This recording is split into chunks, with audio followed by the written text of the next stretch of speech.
Maxed Out Man, helping you become the man you were made to be. Hey guys, it's Kevin Davis from Maxed Out Man Podcast. This is episode number 12, and today we're talking with Brandon Peele. So we've tried a couple of times to get together, so I appreciate you working with me, making sure this works out. So Brandon is a public speaker, keynote speaker. He does all sorts of things. His day-to-day includes public speaking, business development, purpose activation, leadership development, writing, research, marketing, fundraising, et cetera, right? Like that's, I think if any of us that are entrepreneurial by nature, that kind of explains that. He's the co-founder of UnityLab. UnityLab empowers organizations to solve their retention, engagement, inclusion, and mental health challenges.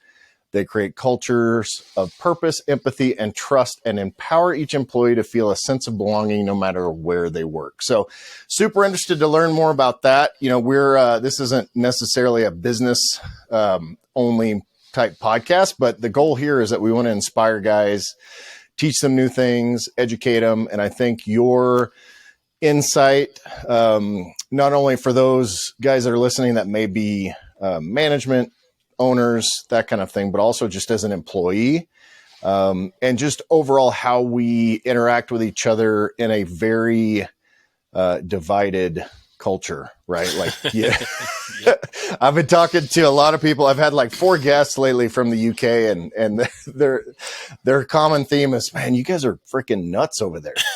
And I tend to agree. Every day gets a little bit more interesting. So, hey, thanks for coming. Give me a little bit more of your background. I know I just did a very cursory one, but let's get to know you a little bit more.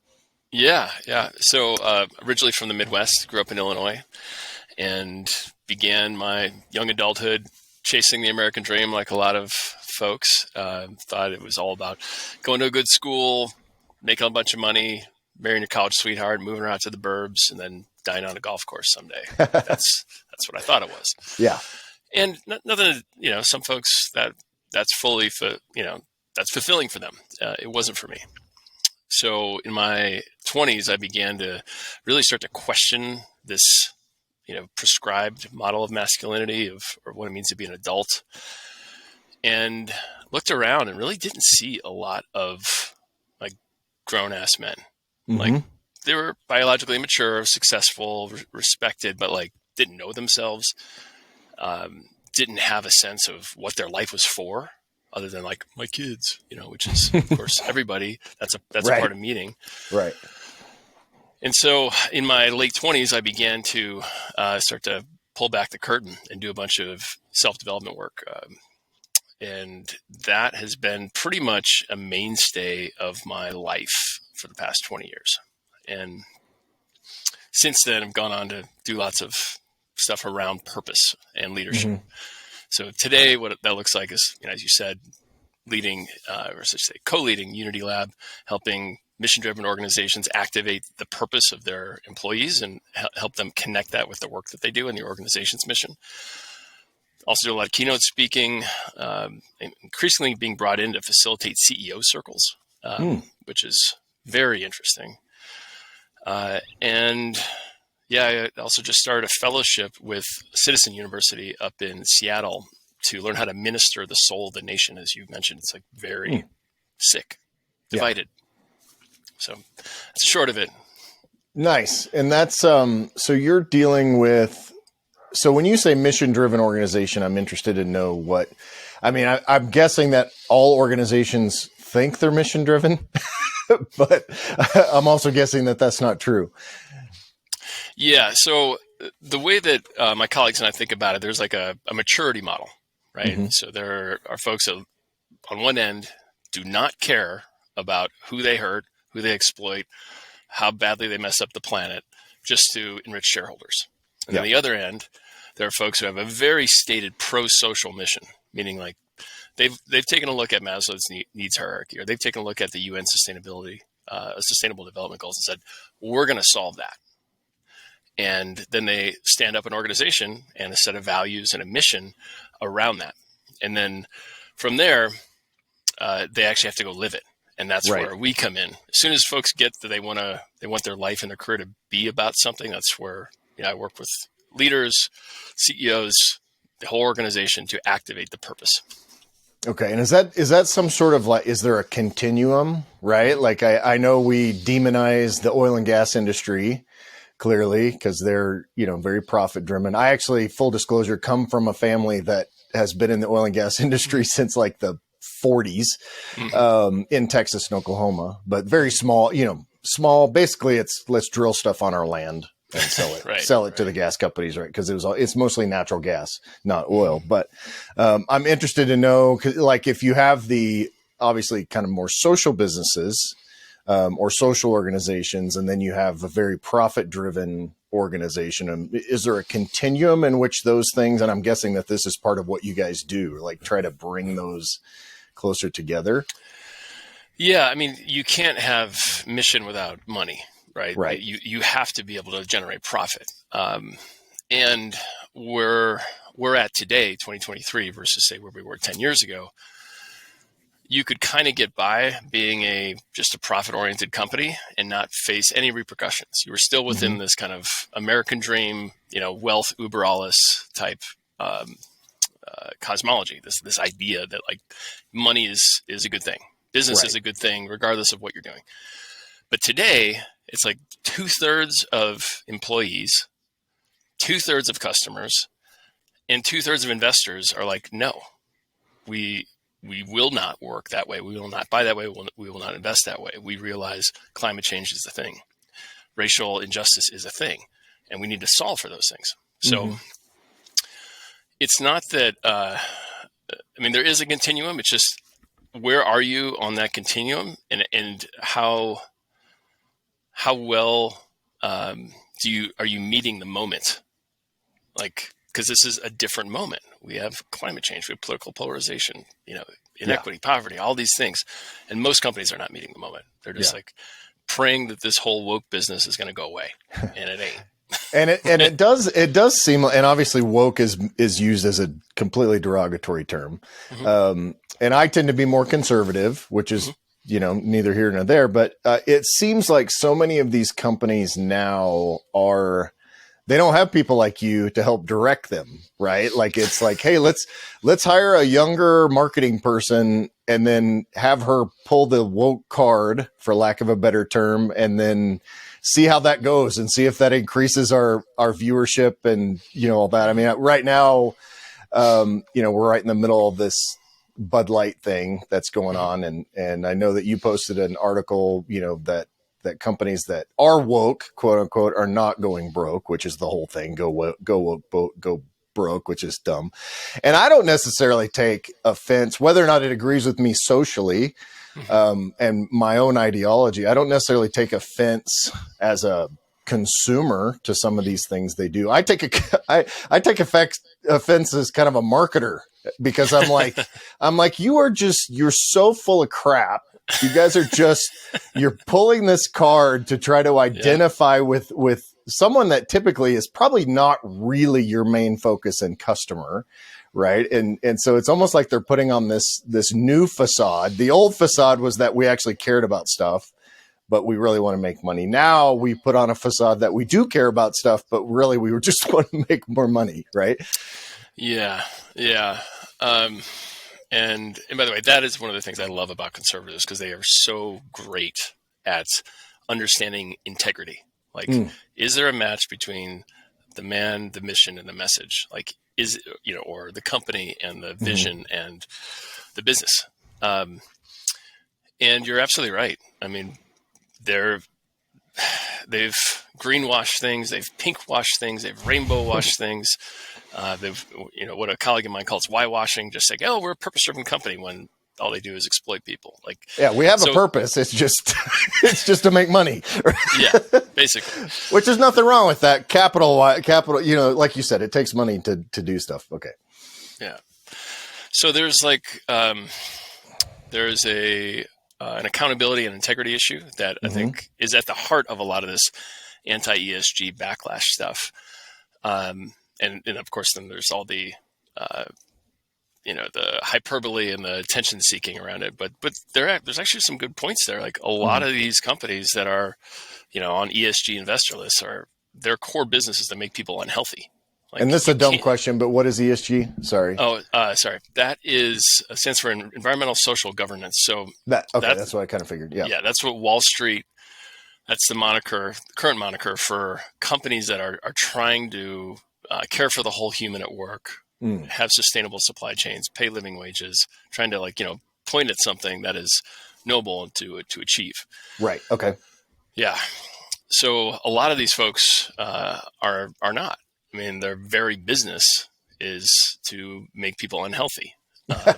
It's not just recent. Like you go back to Ben and Jerry's, that's like organic this and no bovine that. Like, dude, you're selling diabetes and heart attacks. Right. Yeah. But we do it because we recycle cow crap, right? Like that's how we're good about it. Right. Yeah. So yeah, there's a big integrity issue. That's it. Yeah. So, and are you, as one of the focuses to try to, I mean, do you just kind of write those companies off, or are you and focus more on the companies that are genuine and have integrity around their mission? I'll put it this way. I've gone back and forth on this a number of times because on one level, like the work that we do is good for a certain type of leader, a certain type of organization to move them to the next level. So if I'm putting on my MBA hat, it's like, market niche, right? Yeah. But my heart is like, all of these people are human beings. None of them want to see the world on fire. None of them want to see the republic fall. None of them want to live a life that is uninspiring. So my co-founder and I, we were just talking about this today because I got invited to speak to a group of CEOs from a bunch of agriculture and manufacturing companies. And I'm like, odds are they're probably not our ideal customer. and she said, yes. And like, if we can crack that nut, we can potentially heal the nation. Like if we can figure out a way to bring empathy and purpose and inclusion into a conservative organization, potentially we might be able to lower the temperature somewhat and create a greater and stronger nation. So, yeah, I mean, even like a company, I'm from farm and ranch. My dad was a farmer. His brother was a rancher. And so we're, old school agriculture. I'm not an agriculture person myself, but I live in a rural area of Montana. So there's tens of thousands of acres around me in farmland.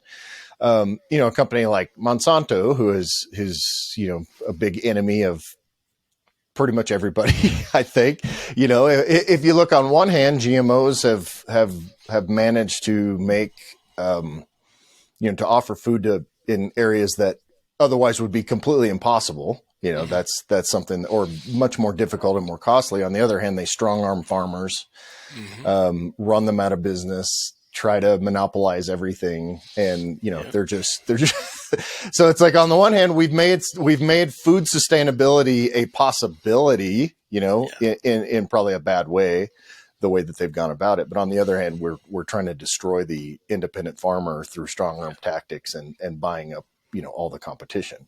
Yeah. So that's, it's, these companies, I don't know how you get there. That's a difficult kind of gap to bridge.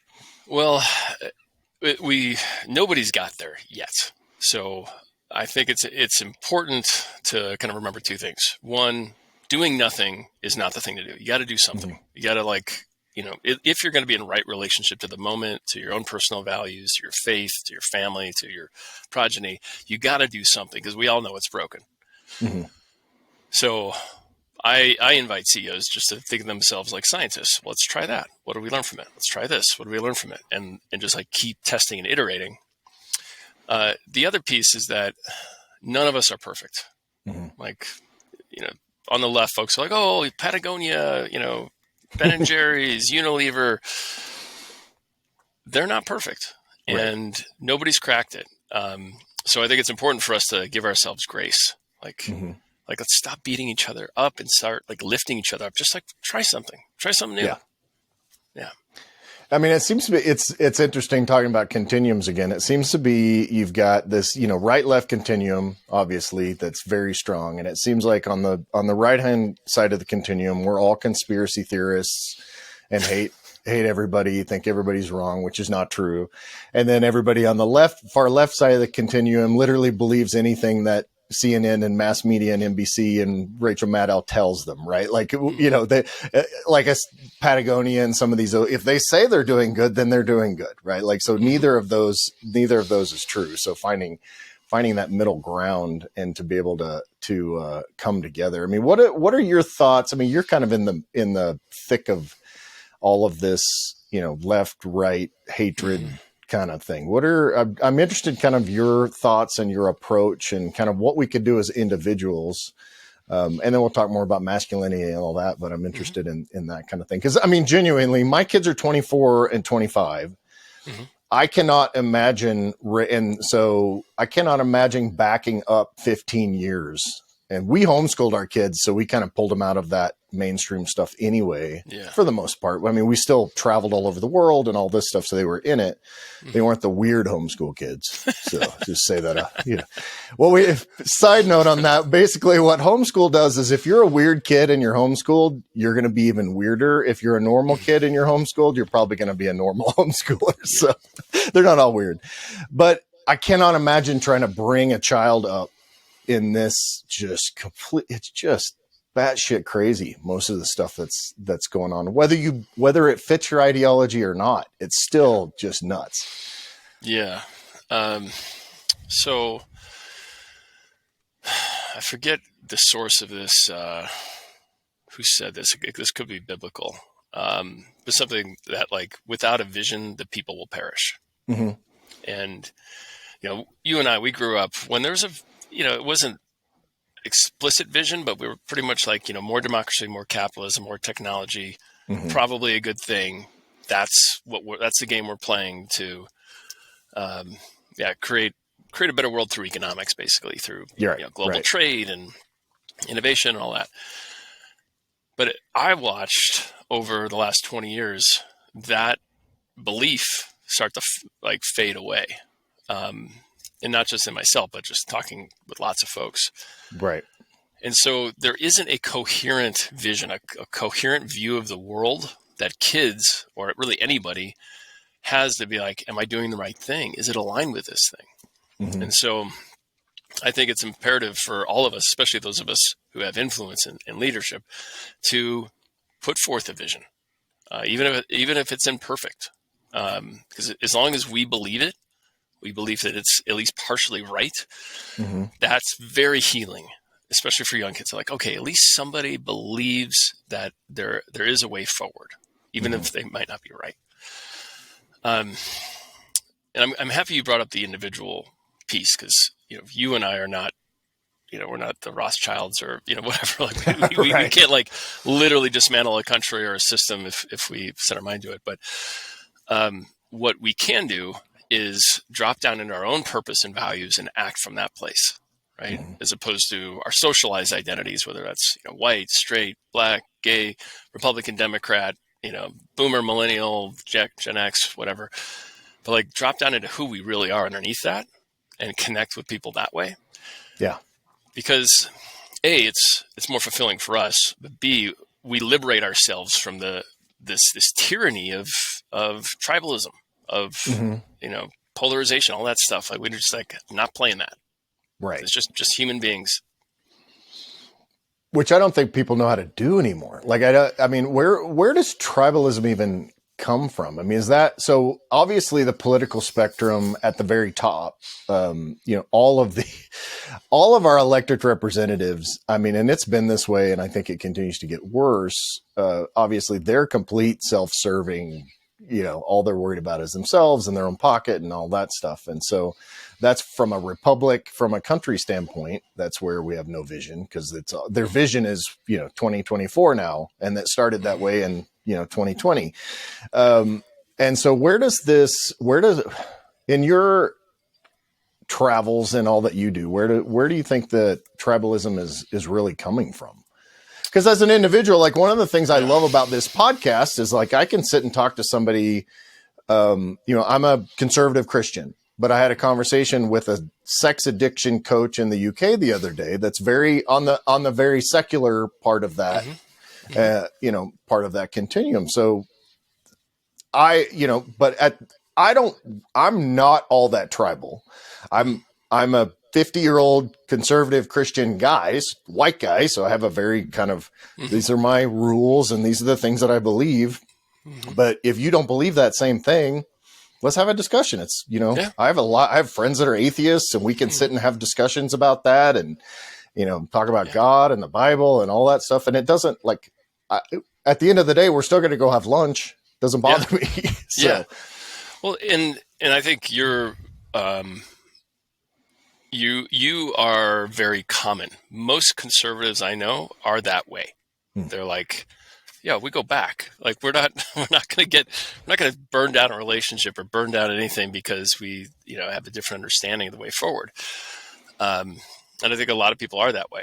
Now, how did we get here is a bigger story, because it has begin to peel off people from the center, center left, center right, into these polls. Mm-hmm. The way I understand it, is that we are still very much in the middle of our civil rights movement. I think historians, a couple hundred years from now are going to be like civil rights movement from, 1865 to 2200 or something like that. Right. Yeah. So we're in the middle of an identity crisis, and it, when we had this kind of, the American century after World War II, America was there was this huge kind of economic, philosophical, political powerhouse. And folks were like, it's not perfect, but look at what we're doing. We're going to the moon. Right. We invented the internet, the cell phone, all this cool stuff. Right. But what has become clear now that we're starting to dig back into some of the histories that were left out of the last century is that we were really only talking about white America then. Yeah. And when the Civil Rights Act of 65 happened, that's when we started to see this deep fray, meaning that not consciously, but folks in power began to believe a lot less in the collective and started to essentially dismantle the state. So the social welfare state, basically. And it's hypothesized because folks were like, we can't give the same stuff to black folks because they won't know what to do with it. At least that's the thinking that is hypothesized that was there. So we need to create private schools, private country clubs, private this, private that, private, gated communities, and just keep everything white and private. It wasn't some explicit conspiracy. Right. Although, they're... As far as we know, it probably backdoor conversations, I'm sure. Well, yeah, I mean, Lee Atwater, who I think worked with Reagan and Nixon, began to put forth a bunch of language that's called dog whistling, where we could say things around welfare queen and economic prosperity. And it would, even though it wasn't necessarily an anti-black thing, it had anti-black connotations. And that's how a lot of this stuff started to happen. So after the 60s, 70s, the state starts to basically decline. Private institutions rise, and things start to look really well for white folks, but not really for other folks. So that's what's going on the kind of the racial social dynamics. But then we have a couple critical breaks, meaning in, I forget when it was the I think 87, the FCC fairness doctrine was revoked, meaning until then, if you were going to use the people's airwaves, you had to present a balanced analysis. Yeah. And then that went away. And then we've got, Fox, CNN, MSNBC all saying different things about what's going on. Well, because it's an entertainment industry, right? It's not not an education or news, or these aren't really news organizations anymore, right? Yeah.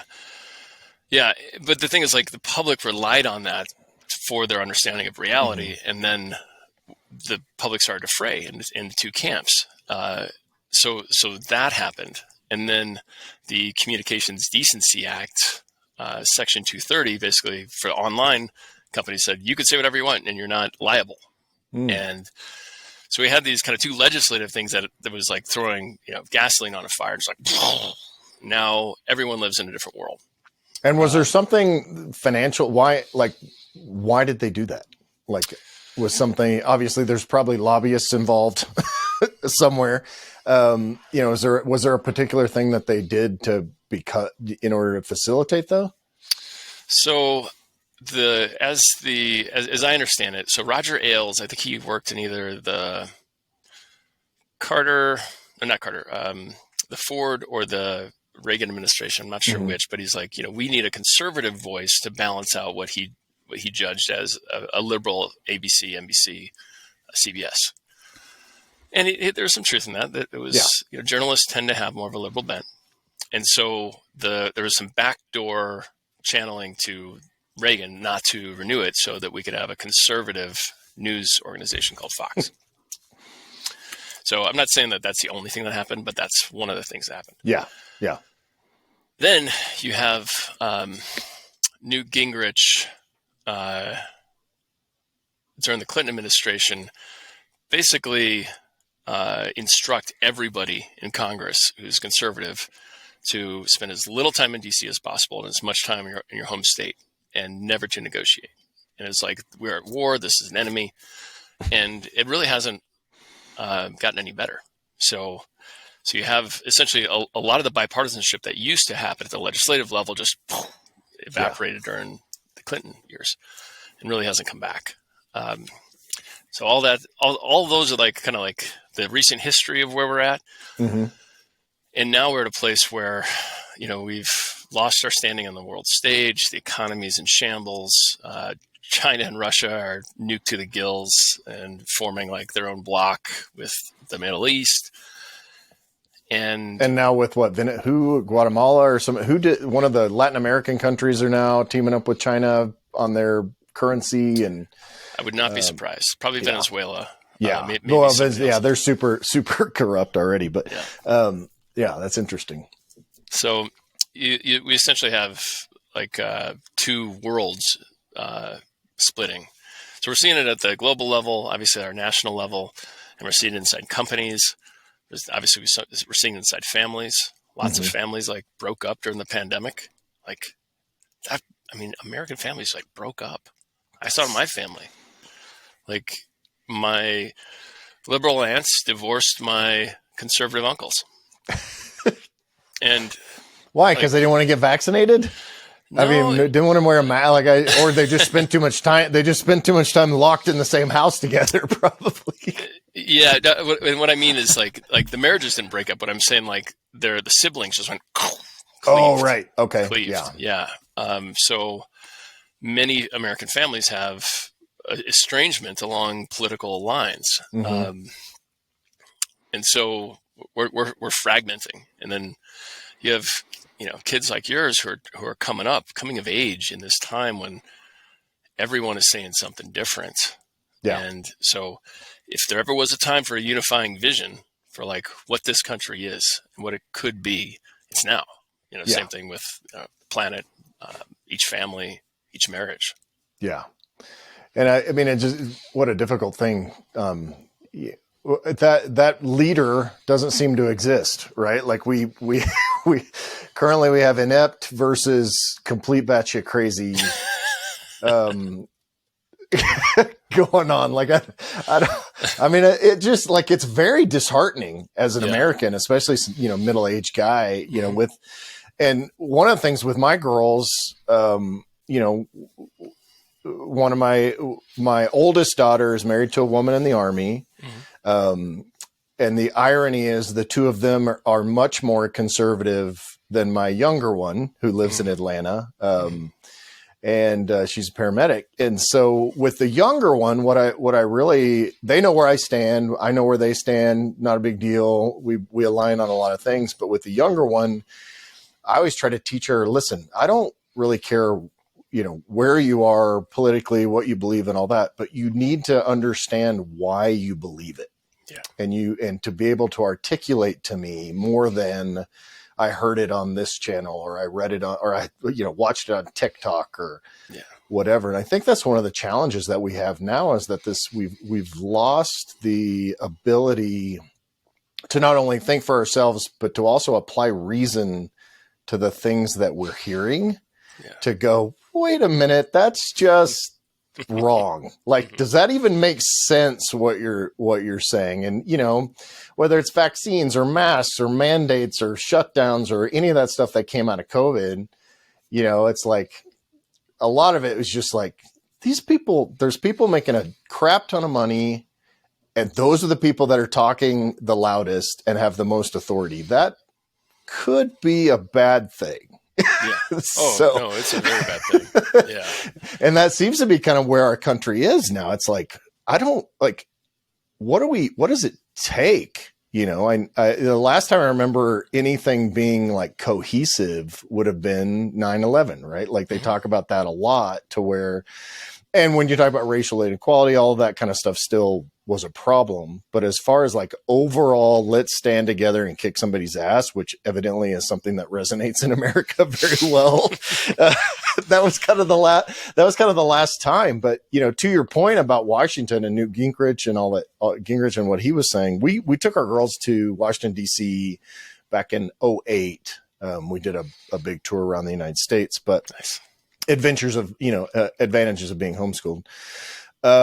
But like, it was amazing. They were like, Dad, these guys, all of these people look like the kids that we see in kindergarten and first grade and second grade. Like, first of all, they don't go to the floor ever. They do those votes by proxy, or they watch them on their TVs or whatever.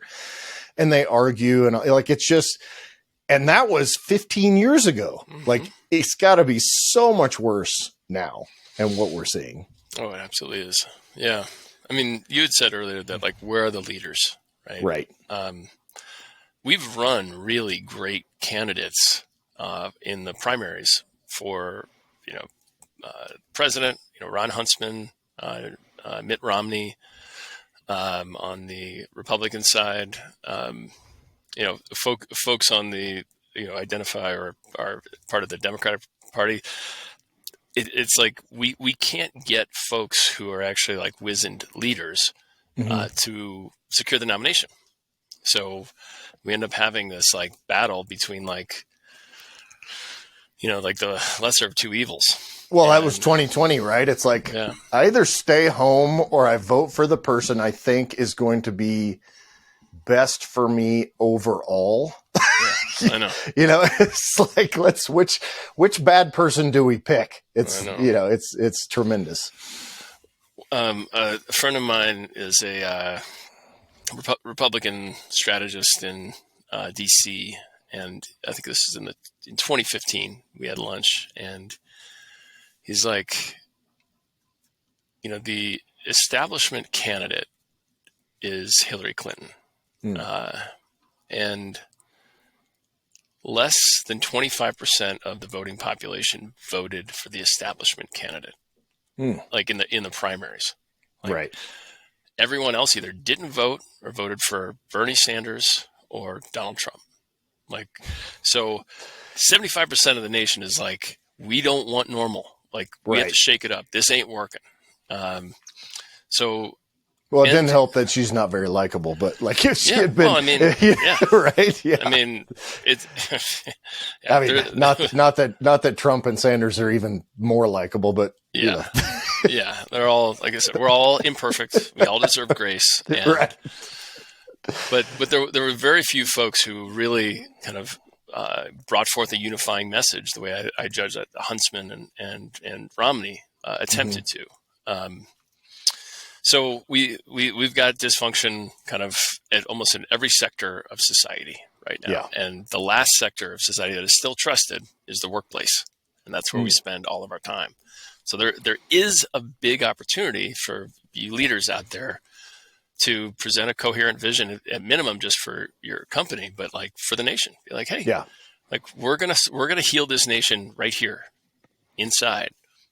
And it seems like the way you guys are you based on what I was reading, it looks like you approach it from both ends, right? Bottom up and top down, for lack of a better term.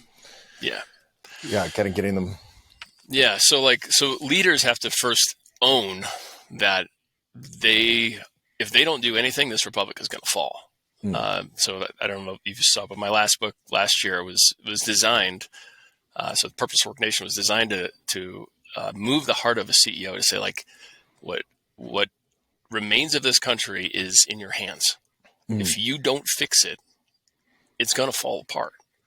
And because they have, tremendous power, not just with the lobbying, but with how they, in their supply chain, like the kind of world they're creating with those relationships, with how they treat their employees and how they develop their employees and build cultures where everyone can do their best. So that was my Hail Mary. I'm like, all right, CEOs, come on, step up. Yeah. So that's what I'm doing right now. I'm basically on like, an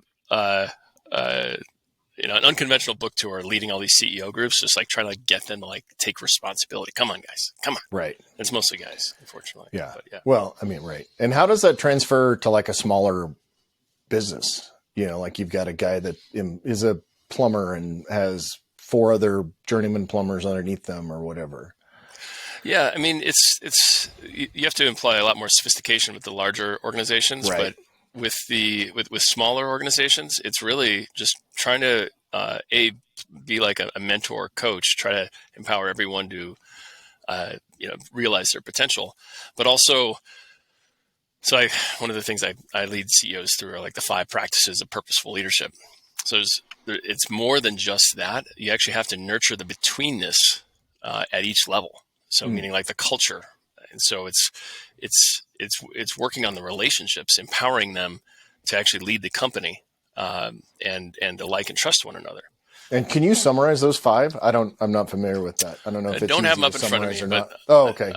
Highlights. Yeah. The first is you have to empower everyone to discover their purpose so they can find their unique and authentic connection to the mission in their role. Okay. So that's one. You have to empower the betweenness, so the connections at the peer level. And that's the work that we do at UnityLab, working on those 2 primarily. You have to have a purpose-driven career development plan for each person. So depending on who they are and what they want to accomplish, providing them with the opportunities, the education, the resources they need to fulfill their purpose at your organization. And sometimes that means taking a stand for those who are historically disadvantaged.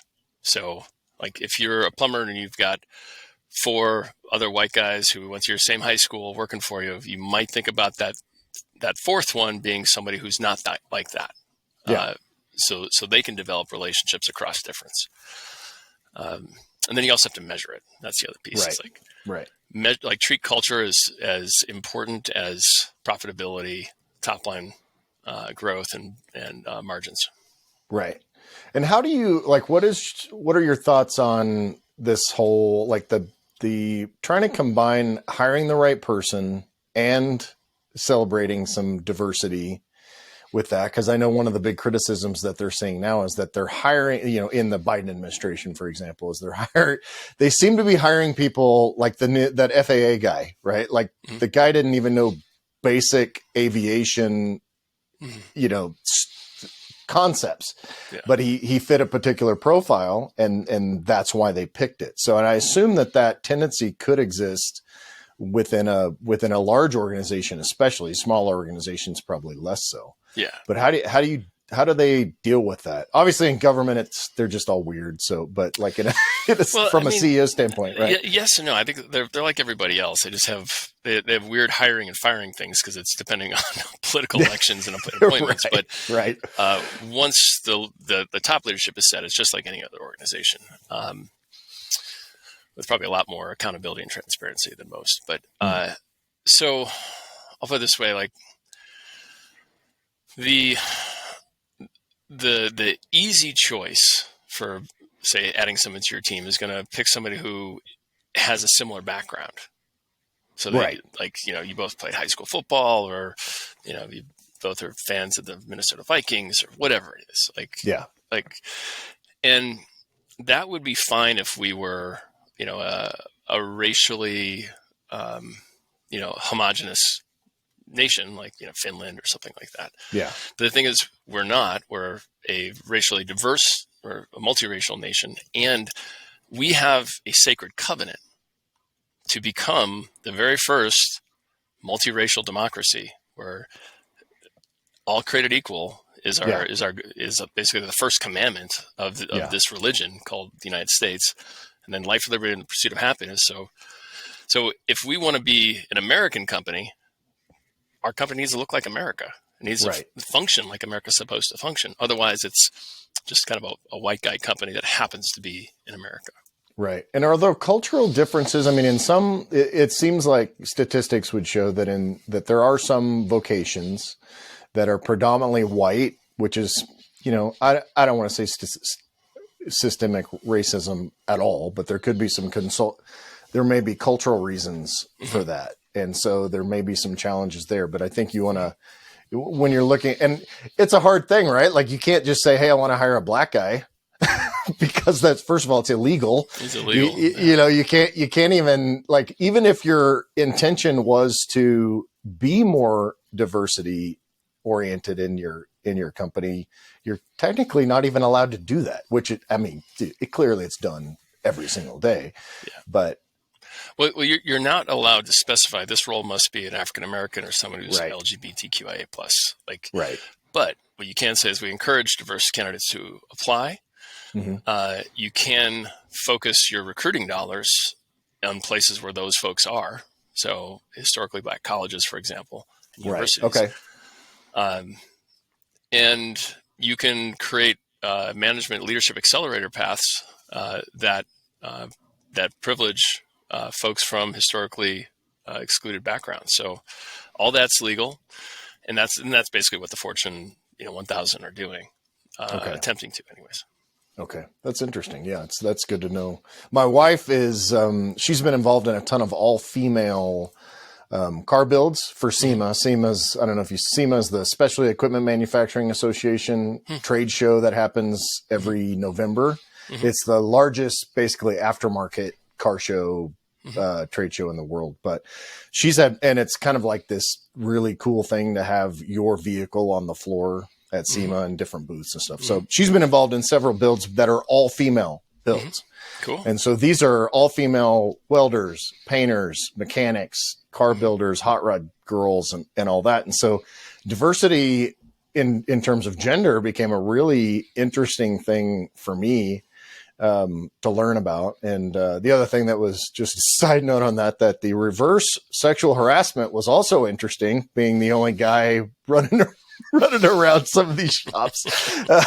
Some of those ladies are worse than any guys that I've seen, but it's to see their, if you're a female welder, man, you first of all, most likely are, female make much better TIG welders, which is the two-handed welding. My wife just did a course on TIG welding, and we know a lot of TIG welders, but that diversity, but they're not going out of their way. These companies in general are not going out of their way to hire females, as in order to diversify their company. Yeah. It's usually white guys, Yeah. So, and there's, what we've seen is like, there's certain industries that lend themselves to wanting that. Consumer goods, media services companies are that way because they have this public brand that needs to be open to all sorts of folks, like, Budweiser, for example. Yeah. Folks that or organizations that are on the coast tend to be more inclined towards that. Folks that have professional services companies, they oftentimes have mandates. Like they actually can't, say, do an audit if for a federal agency, if it's an all-white, company. So, which Montana companies would be completely screwed, by the way. They would be screwed. Yeah. We have it's like 3% or less of the state of this state and Idaho are black. Like we just don't have black people that live here, and it's a cultural thing, I think. I had a really good black friend that was from the University of Miami here, and he's like, black people don't like cold.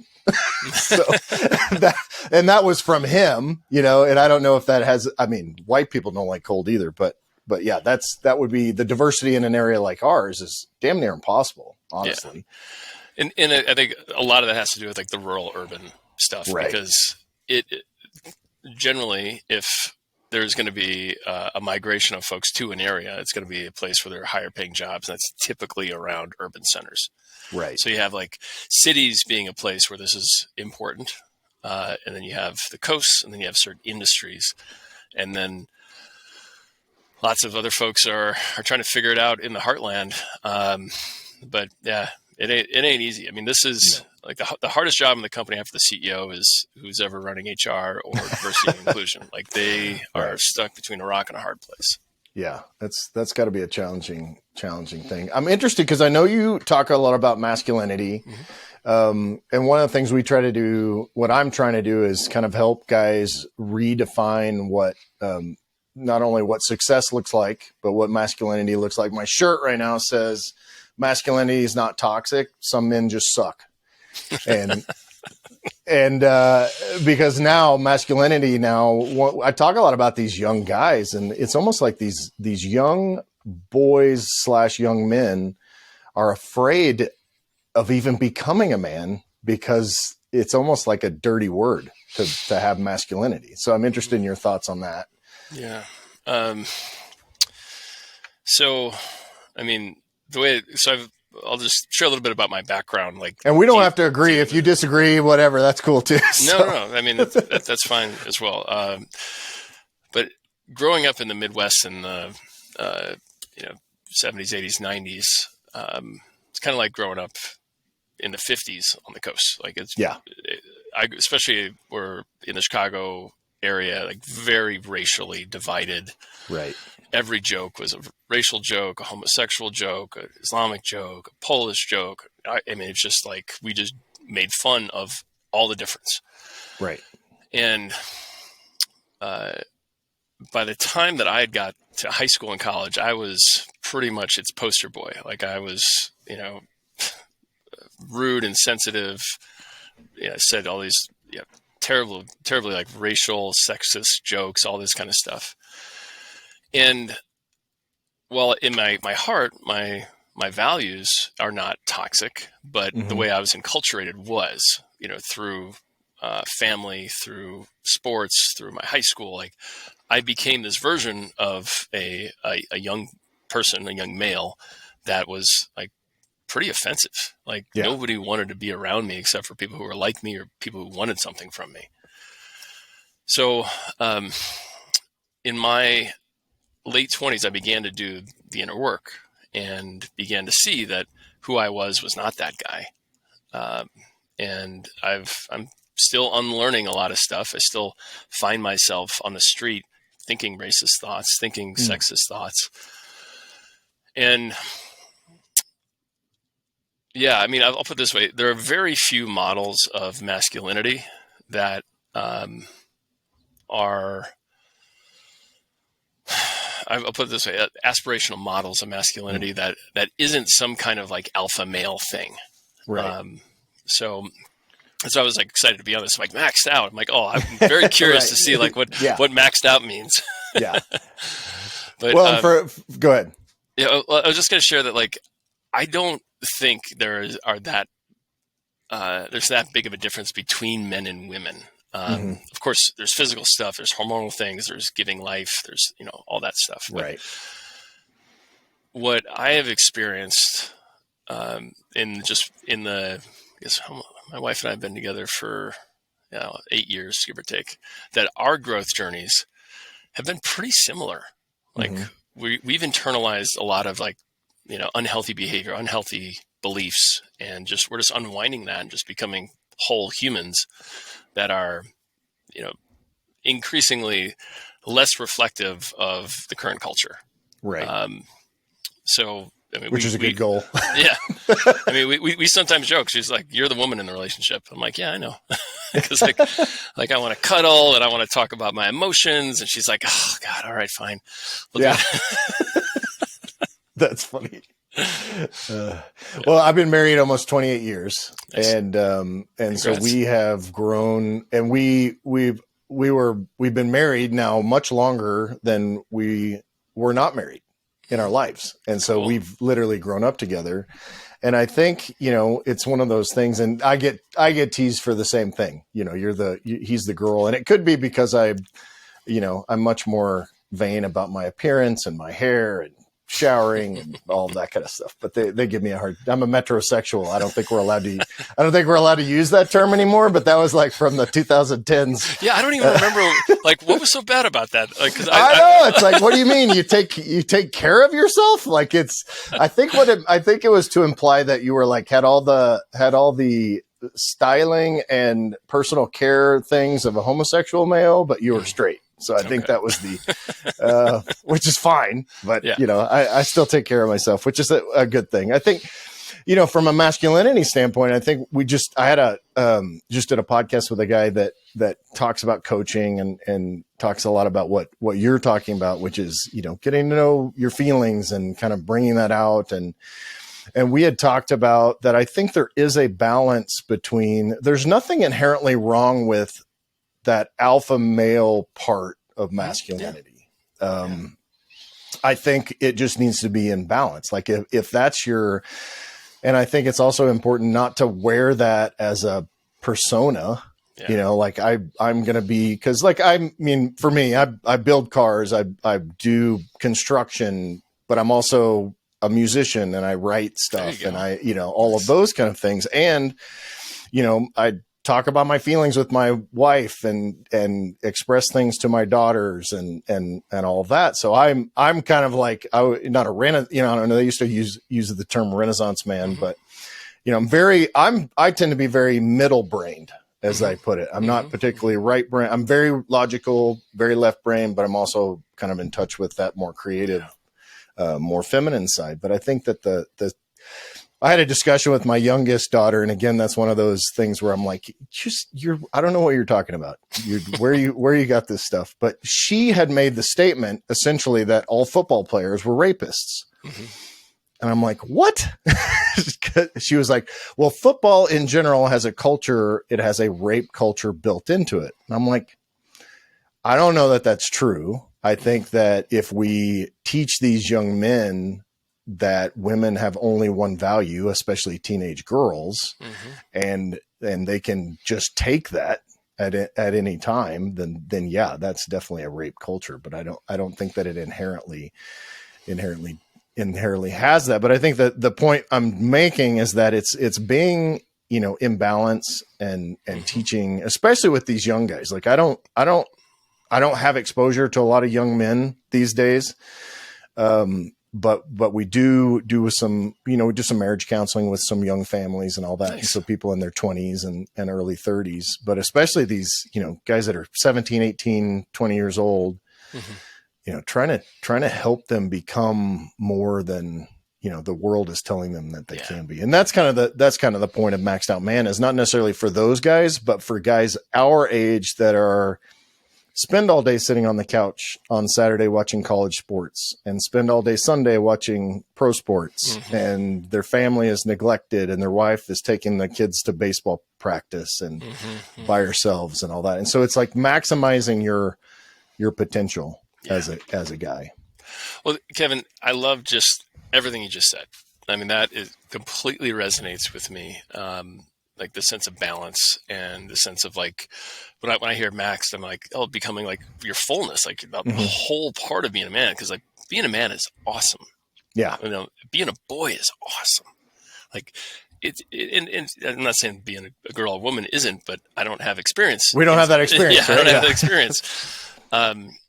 And there's a book that came out, I think in the 80s, I think, called, you've probably heard of it, Lover, Warrior, Magician, King. Yeah.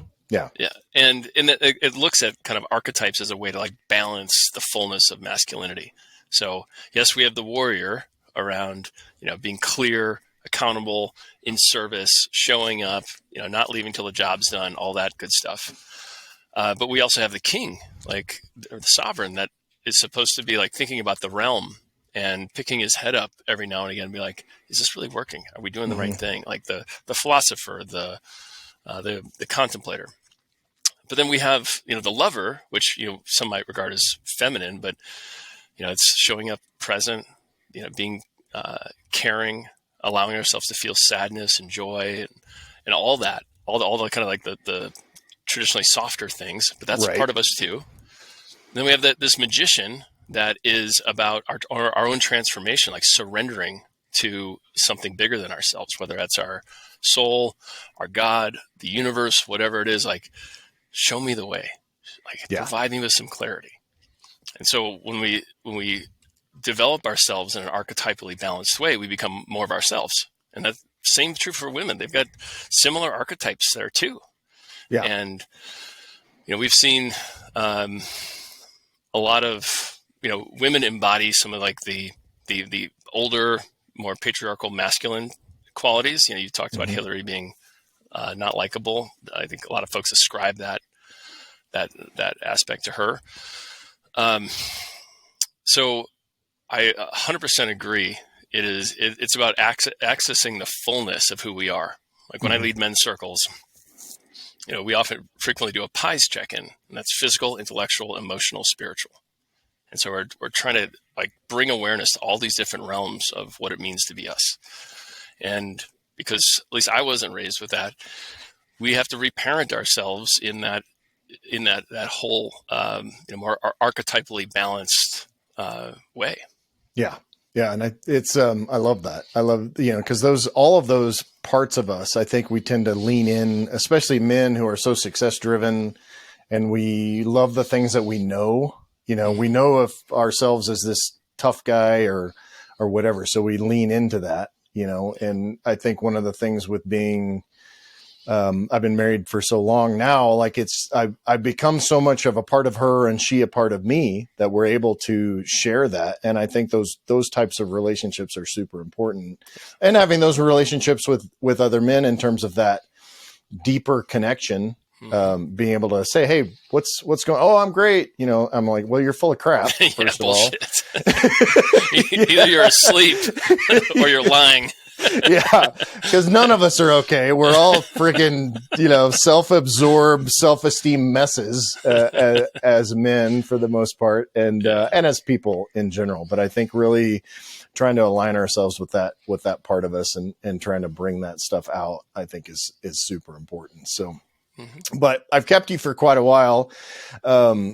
But I really appreciate your insight and especially on this stuff. But it's these we live in an interesting culture, and I love that you guys are really trying to change the culture from inside out and top down, and hopefully that'll start to resonate with some people. It is. I mean, person to person, and I think just from looking at men stepping into the work, it's exploded.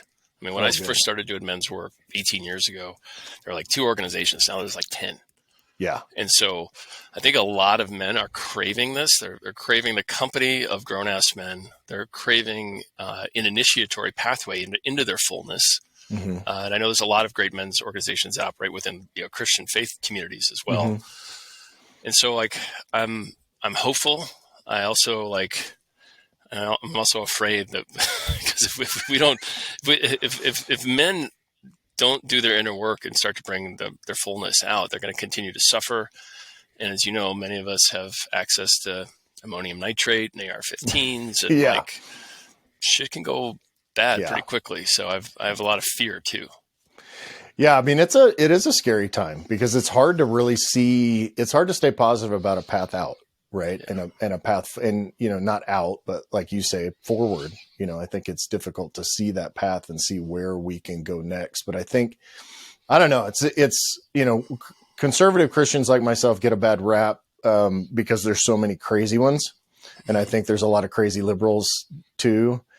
But it's like, for whatever reason, those are the ones that they love to put on TV. And in all reality, if you don't believe the same thing as me, we can still have a really interesting conversation, and if you want to go to church with me to see what things are about, great. I posted on Easter. I'm like, the true meaning of Easter and the resurrection and guy coming back from the dead. I said, it's weird and it's wonderful and it's restorative and it's resetting. Like it's weird, right? Like that's how that is, but that's what we believe and that's our faith. And it's what many of us based our life on. And But that doesn't mean if you're an atheist that we can't have a conversation and still be friends. One of my closest friends is an atheist, and and it's just, we talk a little bit about it, and he's very liberal, and we can have these conversations. And at the end of the day, we're still going to give each other a hug and have lunch next time. Like, it doesn't, the media would have, on both sides, would have you believe that you're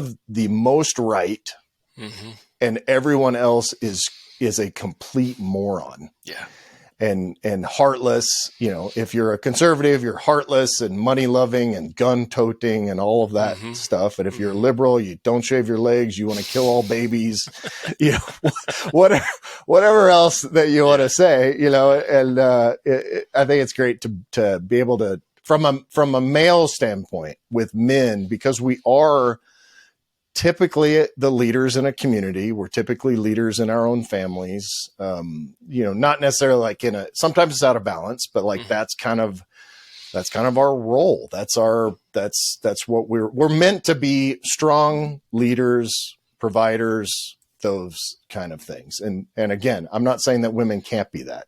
And I'm not saying that it's not. My wife and I share almost every responsibility, and, you know, for the most part, she tells me what to do. So we'll just pretend. I joked this morning. I said, "Hey, because I was having a business meeting with two women via Zoom, and they were telling me what to do." And I was like, "Dude, I've been married for 28 years. I pretty much do what any woman tells me to do." So but you know what I mean? Like, if that's our role, and we need to do it to the best of our abilities, and within the framework that we're not just alpha males asserting authority without any heart. Yeah. Yeah. You know, I'm still kind of wrestling with that myself, because I feel, you know, the desire to protect and provide. But the things my wife does too. I mean, right now she's making more money than me, and I'm totally fine with that. And so I'm in the inquiry right now of like, how do I reclaim this protector provider, you know, being married to a very strong, successful woman. That's, it's an open question for me right now. Yeah. 'Cause it's difficult to not feel emasculated. And honestly, it's your responsibility, but your responsibility together to make sure that that's known. You understand your challenges there, because I mean, it is, that's a difficult position for a lot of guys to be in, because that's kind of like, a lot of guys are in that position. Yeah. A lot of guys are in that position. Yeah. And so it's to kind of come to terms and to figure out the best way to approach that, and how to serve your wife in the best possible way. Yeah. So that she can be the best that she can be too. So absolutely. Amen. But man, this is awesome. I don't know if you have any other closing thoughts you want to share with everybody, so we can. Well, I mean, what, you know, I shared about my connection with men's work, and I strongly encourage anyone listening to this, watching this, to go get involved in a men's organization that has a charter to develop men into their fullness. The one I've been a part of, the Mankind Project, is a very good one. It's probably one of the older, more established ones. But there's Sacred Sons, there's Everyman, there's Sterling, there's, you know, a bunch of local ones. But get involved, get in relationship with other men who are doing the work. Yeah. And you'll find a lot of camaraderie, support, and growth. Like, men, if we're good at anything, it's pushing each other. You know, as they say, right. Iron sharpens iron, right? Yeah. So get in. That's awesome. And how do you, so that's, you know, there's nationwide organizations, obviously your, you know, men's group at a church. If you're in a small church like mine, you don't necessarily have that. There are other churches in the area, or there's just civil organizations and nationwide organizations, or just pick somebody else that kind of is involved in your community, whatever community it is, whether it's hunting or, you know, computer stuff or engineering or whatever it happens to be. But you can reach out to somebody, have coffee with them, and get that started as well. How do people find you? How do people learn more about you? So my name, BrandonPeele.com, is where like kind of the central place for all my speaking, you know, programs. There's links to my company there as well, my books, all that good stuff. Also, we'll just, and that's Peele. Peele. There you go. Yeah. And then also the Mankind Project, that's mankindproject.org, is a really good organization. Okay, great.